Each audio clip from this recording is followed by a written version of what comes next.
ప్రభు యొక్క ఘనమైన నామాన్ని బట్టి ప్రతి ఒక్కరికి వందనాలు చెల్లిస్తూ ఉన్నాను. ఈ ఉదయకాలాన్ని దేవుడి యొక్క లేఖనాలను చదివే విషయంలో మీరెంత ఆరోగ్యవంతంగా ఉన్నారనేది మనం తెలుసుకోగలగాలి. వాక్య పఠనం అనేది అది ఎంతో గొప్పది.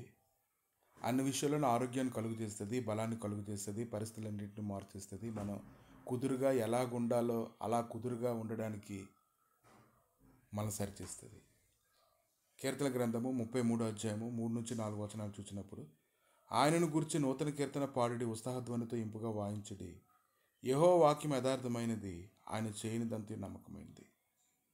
ఈ యొక్క లేఖనాన్ని ధ్యానిస్తూ ఉన్నప్పుడు విత్తువాడైతే వాక్యం విత్తుతూ ఉన్నాడు, దేవుని వాక్యం అయితే ప్రబలమై వ్యాపిస్తూ ఉంది. ఆయన మాటలు అంగీకరించడానికి నిజంగానే ఉన్నాయి. దేవుని యొక్క వాక్యాన్ని మనం వింటూ ఉంటే దాని యొక్క ప్రభావం అయితే మనకు తెలుస్తూ ఉంది. దేవుని వాక్యాన్ని మనం ఎంతగా ధ్యానించగలిగితే అది మంచిది. ఆయన వాక్యం యథార్థమైంది, ఆయన చేయిందంతా నమ్మకమైంది. దేవుని వాక్యం ఎక్కడైతే బోధించబడుతుందో, అపోస్తల కార్యాలు 16:32 వచనంలో, అతనికి అతని ఇంటి వారు అందరికీ దేవుని వాక్యం బోధించిరి. దేవునికి వాక్యం బోధించబడడం వల్ల, ప్రార్థన వలన ఆ ఇల్లంతా పరిశుద్ధపరచబడుతుంది, హృదయాలు కూడా పరిశుద్ధపరచబడుతూ ఉన్నాయి.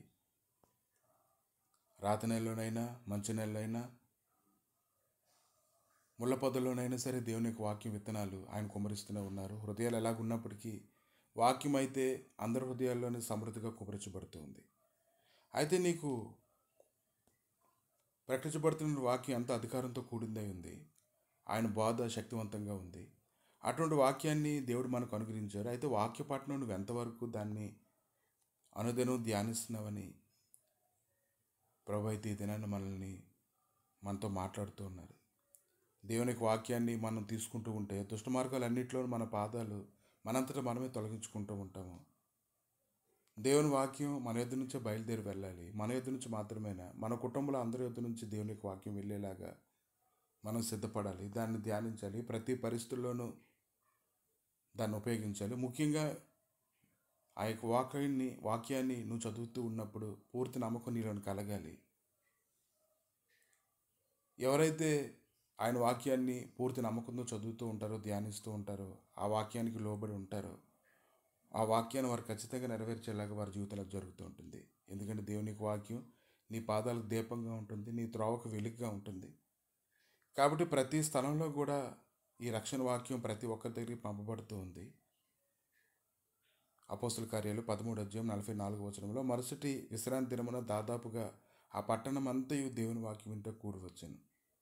ఇంకా జనసమూహము దేవుని వాక్యం వినుచు ఆయన మీద పడుచుండగా ఆయన గెన్నెసరెత్తు సరస్థిరం నిలిచి దేవుడి యొక్క లేఖనాన్ని ప్రకటిస్తూ ఉన్నారు. కనుక వాక్యము మనం బ్రతికిస్తూ ఉంది, మన బాధల్లో మనకు నెమ్మది కలిగిస్తూ ఉంది, శ్రమల్లో విడిపిస్తూ ఉంది. గడ్డి ఎండిపోతుంది, దాని పువ్వు రాలిపోతుంది, కానీ దేవుని వాక్యం నిత్యము నిలుస్తూ ఉంది. అటువంటి వాక్యం మన చేతిలో ఉంది. గ్రంథం మనకు ఇవ్వబడినప్పుడు దాన్ని ప్రతిరోజు కూడా చదవాలి, దానిని ధ్యానించాలి. దానివల్లనే నీకు అన్ని విషయాల్లో ఆరోగ్యము, బలము కలుగుతాయని నీ దాన్ని తెలుసుకోగలగాలి. నువ్వు ఎంతగా వాక్యం అయితే చదువుతావు, నువ్వు అంత స్వేచ్ఛగా ఉంటావు. ఏది కూడా నేను బంధించి ఉంచలేదు. కనుక వాక్యం చదవాలి,